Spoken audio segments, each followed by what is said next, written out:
चलिए बात करते हैं प्रिया से और जानते हैं कि वो कहाँ से आती हैं। प्रिया, आप कहाँ से आती हैं? मैं प्रॉपर गोरखपुर से बिलोंग करती हूँ और यहाँ मैं दिल्ली से आती हूँ।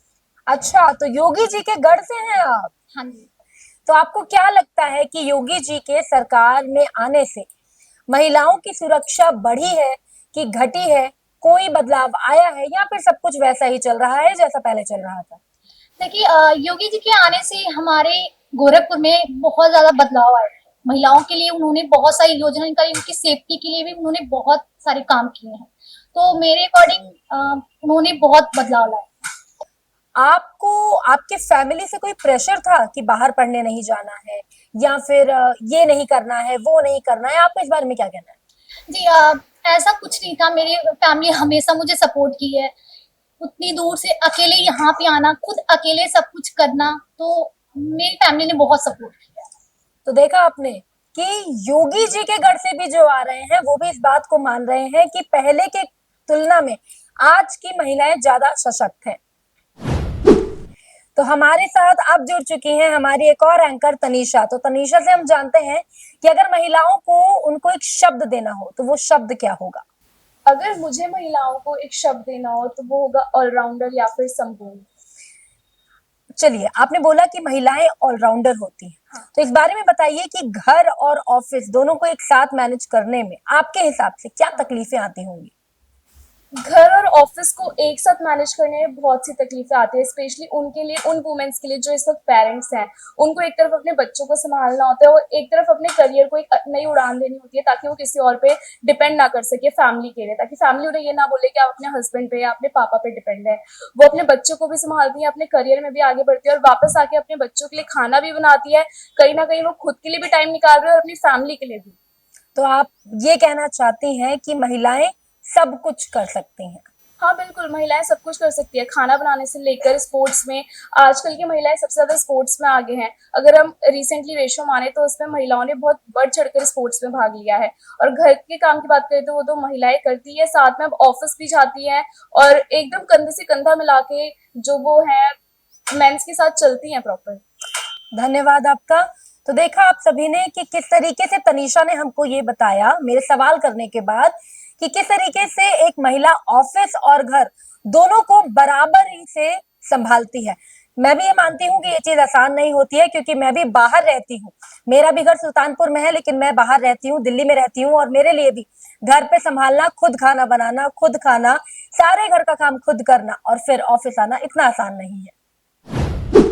तो चलिए अब हम बात करते हैं कुसुम जी से। कुसुम जी, आप पहले बताइए, आप कहाँ से बिलोंग करती हैं? मैं पश्चिम बंगाल से बिलोंग करती हूँ। तो वहां पे क्या माहौल है महिलाओं को लेकर के, आप कुछ कहना चाहेंगी? देखिए, सबसे पहले मैं ये बताऊंगी कि वहाँ की जो मुख्यमंत्री वो खुद महिला है, तो उस नाते वहाँ पे महिलाओं को काफी स्वतंत्रता मिली हुई है, काफी फ्रीडम है। और महिलाएं जो है हर क्षेत्र में आगे हैं, पढ़ाई लिखाई हो या सामाजिक दृष्टि से आप देख लीजिए तो वहाँ पे महिलाओं का जो स्तर है और जो उनकी स्थिति है जी अच्छी है। जी जी अच्छी जी। है, मैंने जहाँ तक देखा अच्छी है। और कहते हैं कि बेटी पढ़ाओ और बेटी बचाओ, तो ये सारी चीजें वहाँ बहुत देखने को तो एक मिलती है। महिला होने के नाते आप हमारे देश में महिलाओं को आज के इस अवसर पर क्या संदेश देना चाहेंगे? मैं ये संदेश देना चाहूंगी हमारी महिलाओं को कि हमारी महिलाएं कमजोर नहीं है, वो बहुत सशक्त है अपने आप में। और कभी भी खुद को अबला या कमजोर ना समझे, किसी भी स्थिति का वो डट कर मुकाबला कर सकती है। तो इसीलिए वो अपने आप में ये शक्ति रखे, ये दृढ़ संकल्प रखे कि वो कोई भी स्थिति हो उससे निकल सकती है और उसको पूरा कर सकती है। तो चलिए अब हम बात करते हैं मोनिका से। तो मोनिका, ये बताइए, आप कहाँ से बिलोंग करती हैं? मैं दिल्ली से। तो आप भी जानती हैं कि आज अंतर्राष्ट्रीय महिला दिवस है, तो इस अवसर पे आप क्या कहना चाहेंगे? आपके दिल्ली में महिलाओं को लेकर के क्या माहौल है? जैसे कि सबको पता है आज महिला दिवस है, तो मैं कुछ अच्छी बातें ही बोलना चाहूंगी। जैसे दिल्ली में पहले लड़कियां बाहर नहीं निकल सकती थी, रात को मोस्टली मना करते थे पेरेंट्स कि रात को फ्रीडम नहीं है, इतनी बाहर नहीं निकल सकती।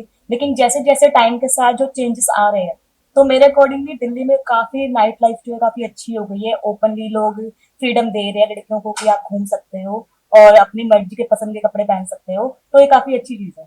तो जैसा कि अभी आपने फ्रीडम पे बात उठाया, तो आप दिल्ली से बिलोंग करती हैं जहाँ पे कितनी तरीके की घटनाएं आई हैं महिलाओं को लेकर के, तो आपको क्या इस नाते घर पे रोका जाता है? एक महिला होने के नाते आप इस पे क्या कहेंगी, क्योंकि आप भी डेली ऑफिस आती हैं, आपका भी आना जाना है, तो इस पे आप क्या कहेंगी? आपको घर से कितना फ्रीडम मिलता है? मेरे हिसाब से बीइंग अ पेरेंट्स, रात को मोस्टली लड़कियों को बाहर निकालना है, उनके ऊपर भी प्रेशर होता है कि हाँ क्राइम रेट दिल्ली का जिस हिसाब से है, जी, तो उस बिल्कुल। हिसाब से वो भी अपने बच्चों की वो चाहते हैं जी। कि सेफ रहे।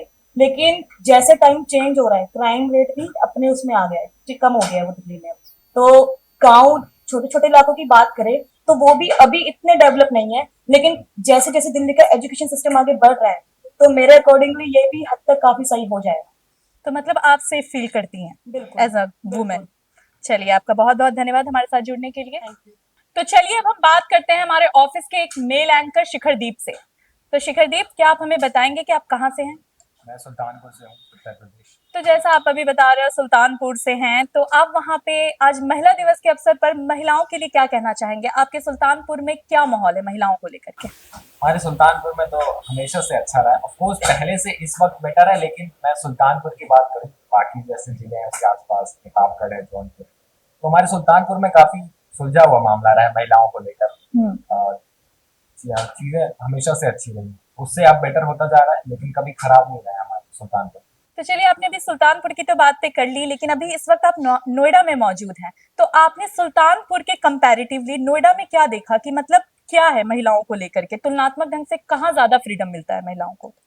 फ्रीडम, अगर आप बाहर घूमने जाने की फ्रीडम की बात करेंगे तो नोएडा में मिलता है क्योंकि सिटी है, लेकिन अगर आप सुरक्षा की बात करेंगे तो नोएडा में कम है, हमारे सुल्तानपुर में ज्यादा है। तो आप किस पर बात कर रहे हैं वो कंफर्म कीजिए, क्योंकि सुल्तानपुर में ऑफ कोर्स सुरक्षा उतनी नहीं है क्योंकि गांव का एरिया है, वहाँ पे आप कंफर्म नहीं, ऐसा नहीं कि सुल्तानपुर में कोई 8 बजे 9 बजे भेज देगा, नोएडा में भेज देगा, लेकिन प्रॉब्लम वही है कि नोएडा में उतना सुरक्षा नहीं है। आप मामले देखेंगे तो नोएडा में ज्यादा आता है, सुल्तानपुर में कम।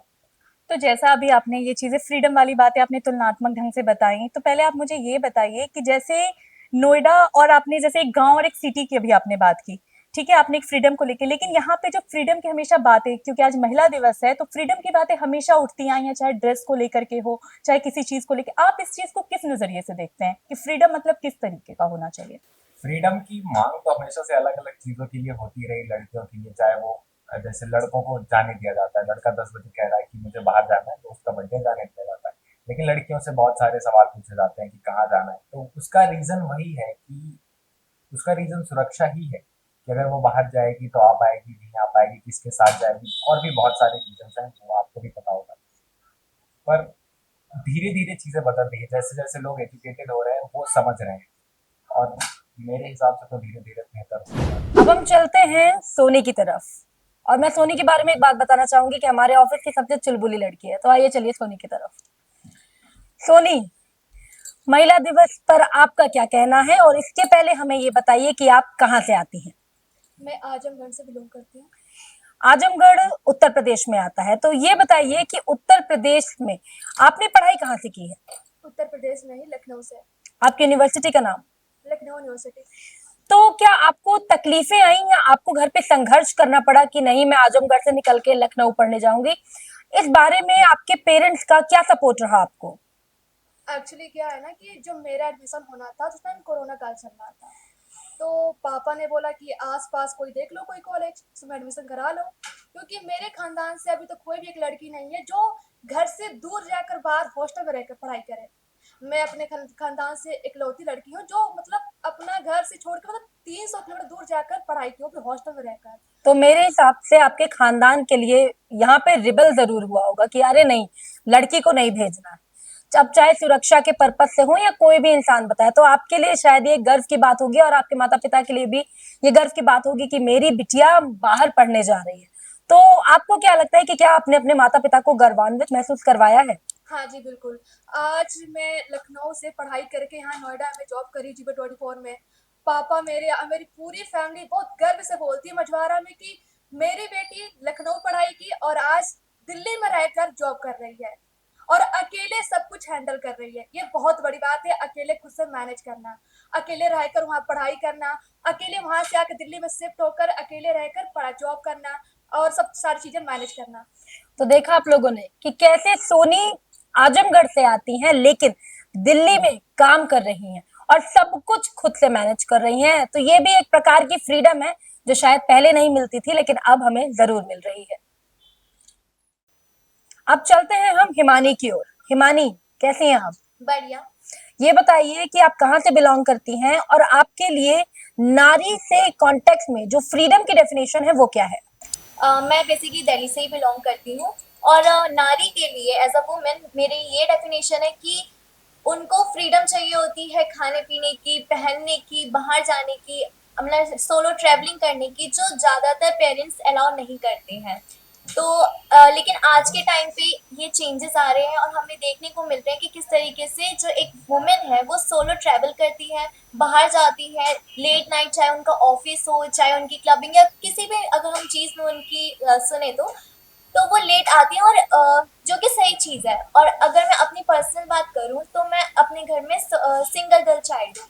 तो जैसे कि आप जानते हैं कि as a single girl child होना कितना हार्ड होता है कि पेरेंट्स जो है वो अलाउ नहीं करते, जो कि मेरे प्रोटेक्टिव साथ हो जाते हैं। बहुत ज्यादा जी। जो मेरे साथ होता था स्कूल टाइम पे, जब मुझे एक 5-10 मिनट्स की भी डिस्टेंस जाने के लिए उनसे परमिशन लेनी पड़ती थी और कभी कभी ऐसा होता था कि वो सोल मतलब अकेले जाने के लिए अलाउ करते ही नहीं थे। बट कॉलेज में जब मैं आई लाइक 2 इयर्स में ये चेंजेस मुझे देखने को मिले पर्सनली कि मैं अकेले देहरादून गई थी कॉलेजिंग के लिए अपनी, जहाँ पे मैं सोलो ट्रैवल करती थी, चाहे मुझे शाम को आना हो, वो टेंशन उनको रहती थी। बट ये था कि अब वो थोड़ा सा ऐसे जो चेंजेस आने लग गए हैं जिसकी वजह से उनको थोड़ा अब उनकी घबराहट कम हो रही थी और वो मुझे आने जाने दे रहे थे। तो आपको लगता है कि पहले के जमाने में अगर कंपेयर करें और आज के जमाने में कि महिला सशक्त हुई हैं? बहुत ज्यादा, बहुत ज्यादा। ठीक है, तो हम आशा करते हैं कि आजकल जितनी भी महिला अभी भी जो पिछले वर्ग में है वो और भी सशक्त हों। और आपका महिलाओं के लिए एक संदेश? देखिए, मैं चाहती हूँ कि फ्रीडम हर किसी की चीज है, मतलब फ्रीडम हर किसी को चाहिए होती है, वो उनका राइट होता है। और मैं वुमेन्स के लिए ये कहना चाहती हूँ कि वो जहाँ भी चाहे सुरक्षित रहे और अपने अधिकार को अच्छे से जिए, किसी की रोक टोक से वो अपने अधिकार को और अपनी ख्वाहिशों को, लाइक उन्हें कहीं जाना या उनकी फ्रीडम पे कोई सवाल करता है तो उनको उल्टा जवाब दे के बोले कि ये हमारा राइट है। और सेफ रहे एंड हैप्पी वुमेन्स डे। तो देखा भी आपने कि हमने अपने ऑफिस के सभी स्टाफ से बात की और उन्होंने खुलकर अपनी अपनी बातें हमारे समक्ष रखी। चाहे महिला के फ्रीडम की बात हो, चाहे वो किसी क्षेत्र से आते हो, उन्होंने अपनी अपनी बातें खुलकर रखी हमारे सामने। और सभी ने अपना अपना एक्सपीरियंस हमसे साझा किया और बताया कि उन्होंने स्कूलिंग कैसे की, उनके कॉलेज में कैसे था, उनके परिवार में कैसी चीजें रही। तो इस तरीके से हम ये अपराजिता देख सकते हैं कि उन्होंने भी वो भी आसानी से यहाँ तक नहीं पहुंचे। बिल्कुल। घर की बंदिशें रही हो, चाहे जिस माहौल से वो आती हो वहां के रोड़े रहे हो, लेकिन आज भी हमारे ऑफिस में महिलाएं ज्यादा हैं और अपना काम सुचारू रूप से कर रही हैं। तो इस तरीके से हम ये मान सकते हैं कि हमारी महिलाएं हर चीज में सशक्त हैं। सशक्त हैं। तो अभी के लिए हमारे सेगमेंट बातचीत में फिलहाल इतना ही। ऐसे ही वीडियो को देखने के लिए आप बने रहिए GBN 24 के साथ।